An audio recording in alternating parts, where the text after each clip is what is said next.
પ્રસ્તુત છે કાર્યક્રમ રમત ગમતનું જગત. પ્રસ્તુતિ ત્રિલોક સંઘાણી. આજે આ કાર્યક્રમમાં આપણી સાથે છે મેરેથોન રનર રાજા મારુત. તેમની સાથે વાત કરી રહ્યા છે ત્રિલોક સંઘાણી. મિત્રો નમસ્કાર. મિત્રો આપનું સ્વાગત આજના આપણા કાર્યક્રમમાં. અને મિત્રો આપણે હંમેશા જ્યારે રમતગમતની વાત કરીએ ત્યારે ક્રિકેટની વાત કરીએ, ટેનિસની વાત કરીએ, પણ આજે એક એવી ગેમની વાત કરીએ કે જેનો સીધો સંબંધ આપણા સ્વાસ્થ્ય સાથે છે.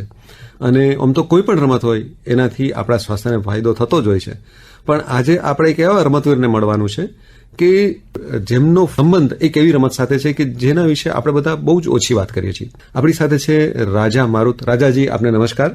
નમસ્કાર મિત્રો. રાજા મારુત છે, તેઓ મેરેથોન રનર છે અને તેઓ ગુજરાતીમાં સારું સમજી શકે છે, પણ વાત ગુજરાતીમાં એટલી બધી સારી રીતે નથી કરી सकता, એટલે આપણે એમની જોડે વાત हिंदी में કરીશું. રાજાજી, बिल्कुल मेरे को आपकी बात बिल्कुल समझ में आ रही है और ગુજરાતીમાં હું કહેવા માંગુ છું કે આભાર બહુ બહુ. ઘણા દિવસ પછી મારે ઓલમોસ્ટ તમે જાણો કે 28 થી 30 વર્ષ પછી હું આકાशवाणीના स्टूडियोમાં આવ્યો છું. तो दिस इज काइंड ऑफ मेरे लिए बहुत बड़ा एक सौभाग्य है जो आकाशवाणी ने मुझे यहाँ पे आकर और मौका दिया. जी राजा जी, वैसे हम बात करें तो 10-20 दिन की बात करें तो भी उसमें बहुत कुछ बदल जाता है. तो 15-20 साल में तो बहुत कुछ बदल जाता है. तो हम थोड़े फ्लैशबैक में जाते हैं. आप अगर 20-25 साल पहले की बात करें तो उस वक्त के राजा जी कैसे थे, वो भी आप थोड़ा हमारे श्रोता दोस्तों को बताएं. अगर मैं 20 साल पहले की बात करूं तो 20 साल पहले एक तो सेल्स वाला जी, तो मैंने अपना करियर की शुरुआत ही मैंने सेल्स से किया जी. तो सेल्स वालों की बहुत सारी बैड हैबिट्स भी होती हैं. चाय रेगुलरली पीने का, बहुत सारे स्मोकर्स होते हैं, बहुत सारे अल्कोहलिक होते हैं. तो वो सभी अवगुण जितने भी हैं वो सभी ऑलमोस्ट सभी ज्यादातर सेल्स वालों में, मैं सब नहीं कहूंगा लेकिन सभी में से ज्यादातर सेल्स वालों में ये आदतें होती हैं जी. सो वैसे ही मेरी भी कुछ आदतें थी. जैसे चाय मेरे को आज भी बहुत पसंद है और आज भी मैं दौड़ता हूँ तो शायद चाय के लिए यूं करके. तो ये एक हमने हैबिट्स की बात की. तो मैराथन बनना एक हर एक का एक ख्वाब भी होता है कि मुझे भी जब मैं कुछ पढ़ता हूँ, कुछ को देखता हूँ, तो मुझे भी लगता है मैं दौड़ना शुरू कर दूं, लेकिन मुझे लगता है कि अब मैं नहीं दौड़ पाऊंगा. एक उम्र के हिसाब से कुछ लिमिटेशंस आ जाता है. तो मैराथन रनर से आपका संबंध किस तरह से शुरू हुआ, वो भी बात बता दीजिए. त्रिलोक जी, हुआ क्या कि ये सारी बैड हैबिट्स तो इनहेरेंट थी कि हमारे अंदर थी. राइट. सो इस सभी को ओवरकम करने के लिए मैंने प्रयत्न बहुत किया, क्योंकि जिम जाता था, जिम में थोड़ी देर एक्सरसाइज करता था, फिर साइकिलिंग के लिए ट्राई किया. बट मेरा ट्रांसफॉर्मेशन या जो भी आप कहें कि परिवर्तन जो हुआ, मेरा बेटा टेनिस प्लेयर है जी. सो वो एक एकेडमी में खेलने के लिए जाता था जी. तो वहां पे वो किसको कहते हैं कि वर्कआउट करते, प्री वर्कआउट. तो जी. टेनिस के पहले तो वो नया नया खेलने के लिए गया था, तो वहां पे वो वर्कआउट करने की कोशिश कर रहा था, बट वो रनिंग नहीं कर पाया. सो मैंने कहा क्या हुआ, तो बोले कि नहीं, मेरे को मजा नहीं आ रहा, मैं रन नहीं करूंगा. तो मैंने कहा ऐसा तो क्या हुआ, तो बोले कि आप करके दिखाओ दो अगर आप कर सकते हो तो. क्या बात है. सो यानी उन्होंने आपको चैलेंज दी. बिल्कुल. सो वो चैलेंज आज तक वो एक्सेप्टेड है और आज भी मैं उसी तरह से हूं. तो वो चैलेंज एक्सेप्ट किया और मैंने 2 राउंड मारे ग्राउंड के, बट उसमें मेरी हैसियत मेरे को मालूम चल गई कि मैं किस तरह से रन कर सकता हूं. सो वहां से मैंने चैलेंज लिया कि मैंने कहा नहीं, मैं अपने जीवन में परिवर्तन लाना चाहता हूं. क्योंकि जैसा कि हम पहले भी इस बारे में बात कर रहे थे कि इंसान सभी के लिए काम करता है, अपने परिवार के लिए करता है, अपने समाज के लिए कुछ न कुछ करता है. जी. लेकिन जब तक हम खुद के लिए, खुद के ऊपर काम नहीं करेंगे, तब तक हम अपने न समाज को पूरा दे पाएंगे, न आप अपने परिवार को कुछ देख पाएंगे. सो बस उसी तरह से मैंने कोशिश की एक, और अब जर्नी शुरू है, अभी भी शुरू है. यानी ये सबकी बात तो बता रहे हैं राजा जी. मैं 2016 की बात कर रहा हूँ. 2016 एंड में मैंने रनिंग स्टार्ट किया था. अच्छा. तो 2016 में वैसे कुछ सवाल नहीं पूछने चाहिए, लेकिन फिर भी मैं हमारे श्रोता दोस्तों की जानकारी के लिए पूछना चाहूंगा कि उस वक्त आपकी उम्र क्या थी. मेरी उम्र नियर अराउंड, ऐसे तो बोलते हैं कि मैराथन की उम्र नहीं पूछनी चाहिए, बट मैं उस टाइम स्वीट 16 तो नहीं कहूंगा, लेकिन हाँ 41 ईयर्स ओल्ड था मैं. तो ये जो से मेरे जैसे बहुत लोग ऐसे मानते हैं कि अब 30 हो गया, 35 हो गया, 40 हो गया, अब हम दौड़ना शुरू नहीं कर पाएंगे, तो वो सवाल का जवाब आप क्या देंगे? देखिए, बहुत उम्र जो है वो सिर्फ एक नंबर है, ये बहुत सारी जगह पे आपने सुना होगा। और ये अगर आप सही में अगर आप रनर हैं या आप किसी भी एक्टिविटी में हैं, तो फिजिकल एक्टिविटी में है, तो वो सही कोट है कि एज खाली एक नंबर है, आप उसको बीट कर सकते हैं। सो अगर किसी को रनिंग शुरू करना है तो सबसे पहले तो उसको माइंड सेट करना पड़ेगा कि मेरे को कोई भी एक्टिविटी मेरे को स्टार्ट करनी है, मेरे को शुरुआत करनी है उसकी। उसकी शुरुआत सबसे पहले होती है आपके सुबह उठने से। सही बात। जो बहुत बेसिक है। बाकी सारी चीजें तो अगर आपने सुबह उठे तो सुबह उठना अगर आपका अर्ली मॉर्निंग हो गया तो वहां पे आप ऑलमोस्ट 50 to 60% आपने जीत हासिल कर ली। बाकी घर से बाहर निकले वो 30% और रोड पे आए वो सिर्फ 20%। अच्छा, ठीक है कि रोड पे आप जिम चले गए या आपने साइकिलिंग शुरू कर दिया, वो सिर्फ 20% है। पहला जो पार्ट है वो उठना जल्दी सुबह, वो सबसे ज्यादा जरूरी है। घर से बाहर निकलना, घर से बाहर निकलना। तो राजा जी, ये एक शुरुआत की। अब बहुत कुछ अभी तो भाग रहे ऐसा हम कह सकते हैं, लेकिन शुरुआत कैसे की? क्योंकि वो एक सबसे बड़ा डर होता है कि मैं तय कर दूं कि मैं आज 10 किलोमीटर दौड़ दूंगा, तो फिर शायद मुझे नाकामी भी मिले। तो शुरुआत कैसे करते हैं? तो माइंडसेट की बात, और अब किस तरह से हाउ यू स्टार्टेड वो बताया। बहुत अच्छा प्रश्न है त्रिलोक जी आपका। इसमें शुरुआत में मेरे को भी मुश्किल हुई, क्योंकि मैं जिस ग्रुप के साथ जुड़ा था, अहमदाबाद डिस्टेंस रनर करके अहमदाबाद में एक ग्रुप है जो सबसे बड़ा ग्रुप है। और ये एनजीओ है, नॉन प्रॉफिट ग्रुप है। मैंने उनके साथ शुरू किया, तो मेरे जो सीनियर रनर्स थे जो मेरे से पहले से जुड़े हुए थे, तो वो सब आगे चले जाते थे और मैं पीछे रहता था, because I was somewhere around, मैं करीब 85-86 kgs का गोलू मोलू बच्चा हुआ करता था तब। सब आगे निकल जाते थे, मेरे को 200 मीटर भी दौड़ने में परेशानी होती थी। तो मैंने, और ये सभी के लिए, आप ये सोचे कि आप डे 1 पे बाहर निकले, आप पहले दिन गए और आपने वहां पे आपने 10 किलोमीटर या 15 किलोमीटर करके आ जाएंगे, वो बहुत ही मुश्किल और बहुत ही इम्पॉसिबल है। आप छोड़ देंगे। जी। और ज्यादातर जो नए रनर्स हैं उनके साथ सबसे बड़ी प्रॉब्लम ये है कि वो ये सोचते हैं कि शूज पहने, बाहर निकले और हम 10 किलोमीटर करके आ जाएं। सबसे पहले तो वहां पे ब्रेक लगाना पड़ता है कि आप रनिंग अपने शरीर के हिसाब से शुरू करें। कि अगर आपसे दौड़ना नहीं हो रहा है, आपकी सांस फूल रही है, आप 5 किलोमीटर की जगह आप उसको 500 मीटर करें, 200 मीटर करें, 200 मीटर वॉक करें, 200 मीटर रन करें, 200 मीटर वॉक करें, 200 मीटर, देन स्लाइटली उसको इंक्रीज करें डे बाय डे। कि एक वीक आपने 200 मीटर वॉक रन किया, नेक्स्ट वीक आपने उसको 500 मीटर किया, 700 मीटर किया, 1 किलोमीटर किया, वो ग्रेजुअली इंक्रीज होता है। ये नहीं कि आप पहले ही दिन गए और 10 किलोमीटर आप दौड़ के आ गए। ये बहुत ही महत्वपूर्ण बात आपने बताई। तो एक धीरे धीरे शुरू करना है, फिर आप कैसे आगे बढ़ते गए, क्योंकि आप किसी के साथ कॉम्पीट भी कर रहे हैं। तो देखिए त्रिलोक जी, इसमें है ना, रनिंग में हमेशा बोलता हूं कि इसमें किसी के साथ कोई कंपटीशन नहीं है। अच्छा, पहली बात, क्योंकि ये एक इंडिविजुअल स्पोर्ट्स है। तो ये इंडिविजुअल खेल में क्या होता है कि आप जो कहते हैं ना कि यात्री अपने सामान का स्वयं जिम्मेदार है, तो ये शरीर हमारा सामान है, तो हमको इसका अपना ध्यान रखना है, क्योंकि हमको ये जानना है कि हमारा शरीर क्या बोल रहा है। जी, ठीक है। जहां पे कंपटीशन आएगा वहां पे आपके लिए परेशानियां खड़ी करेगी, बिकॉज आपको बहुत सारे चैलेंजेस फेस होंगे। सो जो भी न्यू इनिशियल रनर्स हैं उनके लिए तो यही है कि वो वॉक रन करके अपना स्टार्ट करें, क्योंकि ज्यादातर आज की डेट में अगर हम देखें तो यंग जनरेशन तो कंपटीशन में जाती है, वो ट्रेनिंग वगैरह लेती है, लेकिन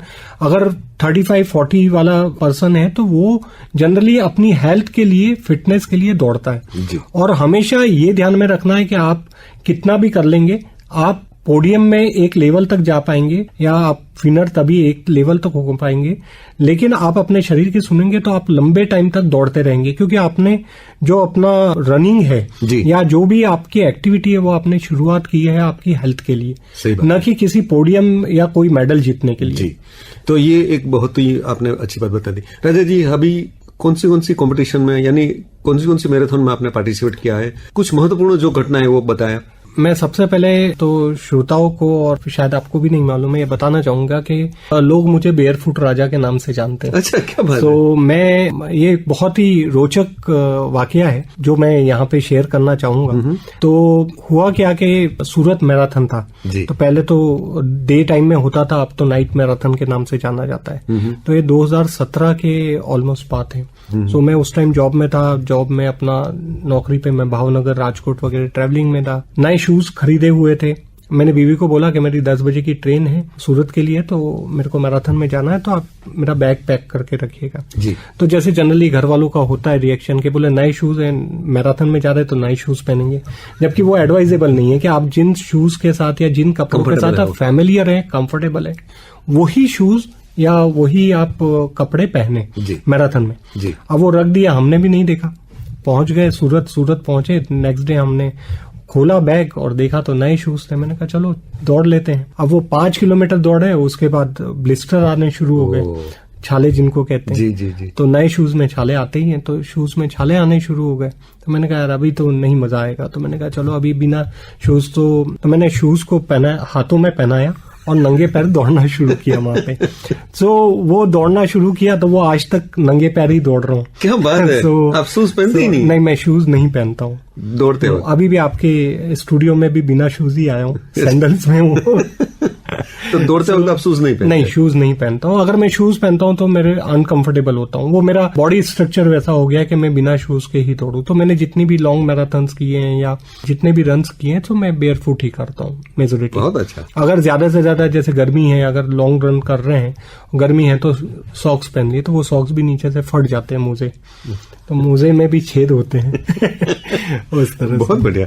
तो ये एक बहुत ही रोमांचक बात आपने बता दी। अच्छा, अब आपने कहाँ पे पार्टिसिपेट किया है, अलग अलग लेवल पर, अलग अलग स्थल, जो अलग अलग जगह पर, वो थोड़ा बताया। मैंने, आप ये माने कि शायद अक्रॉस इंडिया मैंने सारी मैराथन में पार्टिसिपेट किया है। और ये मेरा सौभाग्य रहा है कि रनिंग ने मेरे को एक मेरी एक्सटेंडेड फैमिली दी है। लोग कहते हैं कि परिवार ही आपका एक परिवार होता है, लेकिन मेरा रनिंग भी मेरा एक बहुत बड़ा परिवार है।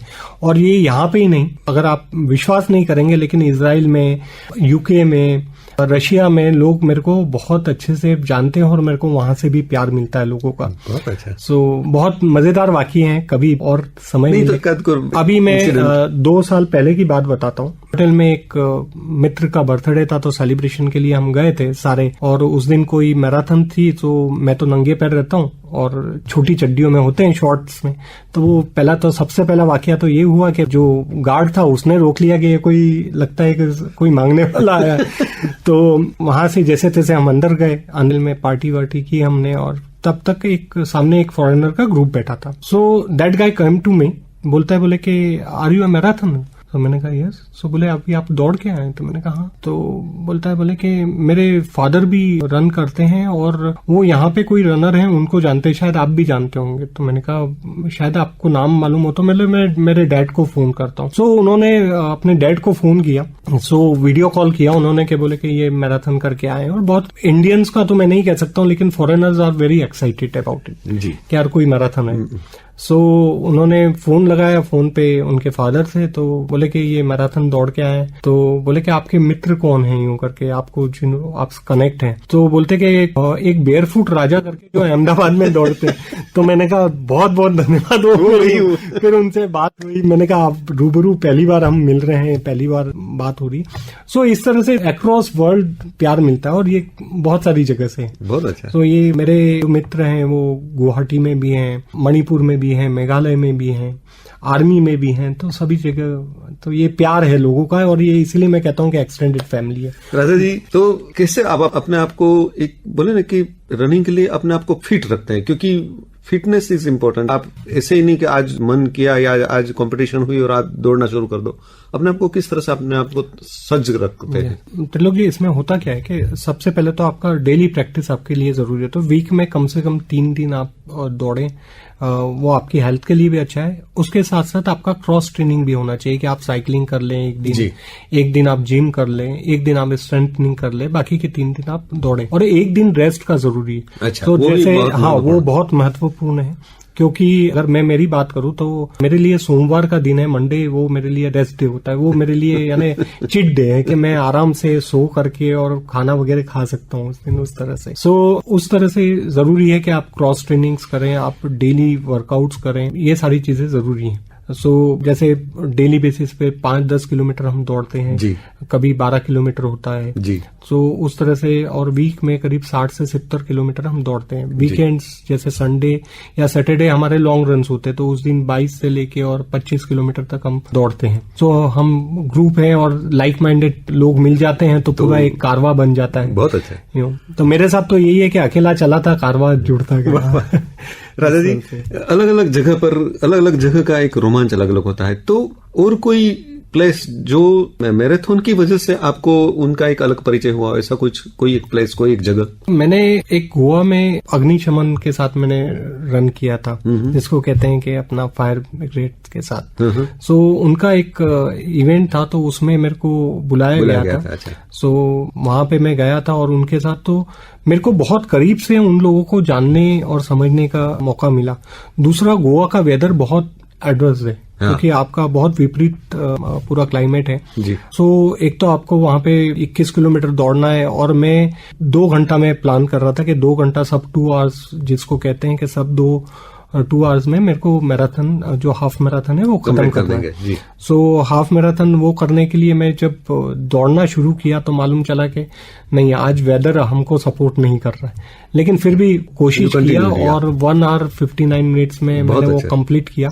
बट वो एडवर्स कंडीशंस थी, बिकॉज बहुत ही विपरीत कंडीशंस में आपको दौड़ना है। ह्यूमिडिटी ज्यादा होती है, आपका शरीर थक जाता है, आपको पानी की ज्यादा प्यास लगती है, तो वो सारी चीजें। जबकि अगर मैं मेरी बात करूं तो 25-30 किलोमीटर तक पानी की जरूरत नहीं पड़ती। मैं generally this is not advisable, लेकिन फिर भी मेरे को जरूरत नहीं पड़ती। ये सभी के साथ केस नहीं है, लेकिन तो उस दिन मेरे को पड़ी तो मैंने पानी बहुत पिया। राजा जी, जब आपने दौड़ना नहीं शुरू किया था, अब आप रेगुलरली दौड़ रहे हैं, तो पहले के राजा जी में और अब के राजा जी में क्या फर्क आप खुद अपने आप महसूस करते हैं? देखिए, सबसे पहले तो त्रिलोक जी, मेरे को जो मैं मेरे इंडिविजुअल की बात करूं तो मेरे को फर्क लगता है कि एक तो फिटनेस तो है ही है कि आपका शरीर बहुत हेल्दी हो गया। दूसरा, आपका मेंटल स्ट्रेंथ जो बहुत इंपॉर्टेंट चीज है, सो वो बहुत आपकी स्ट्रांग हो जाती है। आपका थॉट प्रोसेस जो है, आपकी जो सोचने की शक्ति है, वो बहुत ही, आप चीजों को पॉजिटिवली लेते हैं, ठीक है। और नेगेटिवली बेयरफुट रनिंग का एक और फायदा है कि आपका, जैसे हम अर्थिंग करते हैं ना, किसी भी बिल्डिंग में अर्थिंग होती है, तो उसी तरह से आपका मेंटल भी आपका अर्थिंग होके, और जितना नेगेटिविटी है वो निकल जाती है, वो आपका नीचे पृथ्वी में जाता रहता है। तो वो सारी चीजें आपको पॉजिटिव हेल्थ की तरफ और पॉजिटिव स्ट्रॉन्ग माइंड की तरफ आपको करती है, तो आपका दुनिया को देखने का नजरिया भी बदल जाता है। तो हम ऐसा कह सकते हैं कि आप वैसे तो कोई भी खेल के साथ जुड़ते हैं तो आपको फिजिकल बेनिफिट्स होता है, लेकिन मेंटल बेनिफिट्स भी बहुत सारे होते हैं, ऐसा हम कह सकते हैं? बिल्कुल, क्योंकि रनिंग एक ऐसा स्पोर्ट्स जो मैं, क्योंकि रनिंग के साथ जुड़ा हुआ हूं, तो मैं रनिंग के बारे में बात करूंगा कि रनिंग एक ऐसा स्पोर्ट्स है जहां पे आपको हर मीटर, हर किलोमीटर पे आपको अलग चैलेंजेस फेस होंगे, ठीक है। अभी हम जब जैसे 100 या 150 किलोमीटर हम रन करेंगे, या जैसे मैं अहमदाबाद से कभी चिलोड़ा की तरफ चला गया और वापस आया, तो एवरी किलोमीटर वो एक अलग आपको एक्सपीरियंस देता है। सो हम क्या करते हैं, छोटे छोटे टारगेट्स बना लेते हैं कि जैसे अगर मैंने एसजी हाईवे से दौड़ना शुरू किया तो इस्कॉन कब पहुंचेंगे, इस्कॉन से हम गोता कब पहुंचेंगे, तो वो छोटे छोटे टारगेट कि वहां तक ही दौड़ना है, उसके आगे का हम सोचने का नहीं। बहुत तो अच्छा। जीवन में भी ऐसा ही है, छोटे टारगेट्स रख के और लंबी दूरी आप तय करें। बहुत अच्छा, ये एक बहुत बड़ा मैसेज वैसे ही आपने दे दिया, लेकिन फिर भी हमारे श्रोताओं को एक स्पोर्ट्स लवर के नाते पर आप कुछ मैसेज देना चाहोगे तो क्या मैसेज आपका रहेगा? आप अपनी अंदर की जो सोई हुई शक्ति है, जैसे बजरंग बली को याद दिलाई गई थी, तो शायद मैं एक दूध बन के मैं आज आपको याद दिलाना चाहूंगा कि हर एक आदमी में अपना एक गट होता है, हर एक आदमी में एक अपनी इनर शक्ति होती है। सो प्लीज आप अपनी हेल्थ के लिए, आप अपने परिवार के लिए, आप अपने समाज के लिए शुरुआत कीजिए, और जब आप अपने परिवार यानी आप अपने शरीर से प्यार करेंगे, तभी आप अपने परिवार, आप अपने समाज के लिए अच्छा कर पाएंगे, आप उनके लिए सोच पाएंगे। मेरा ये मानना है, क्योंकि पूरी जिंदगी आदमी अपने परिवार और समाज के लिए सोचते सोचते काट देता है, तो खुद के लिए सोचेंगे तो बाकी की चीजें ठीक होनी शुरू हो जाएंगी। तो इसमें एक सेंटेंस में ऐड करना चाहूंगा, शुरुआत के लिए कोई भी उम्र छोटी या बड़ी नहीं है। बिल्कुल सही बात, बिल्कुल, मैं आपसे बिल्कुल सहमत हूँ इस बात में। राजा जी, बहुत अच्छा लगा आपसे बातें करना, और आपने बहुत कुछ बातें कह दी। आपको ढेर सारी शुभकामनाएं, खूब खूब आभार। धन्यवाद, धन्यवाद त्रिलोक जी, और धन्यवाद आकाशवाणी के श्रोताओं। આપ સાંભળી રહ્યા હતા કાર્યક્રમ રમત ગમતનું જગત. પ્રસ્તુત કરતા ત્રિલોક સંઘાણી.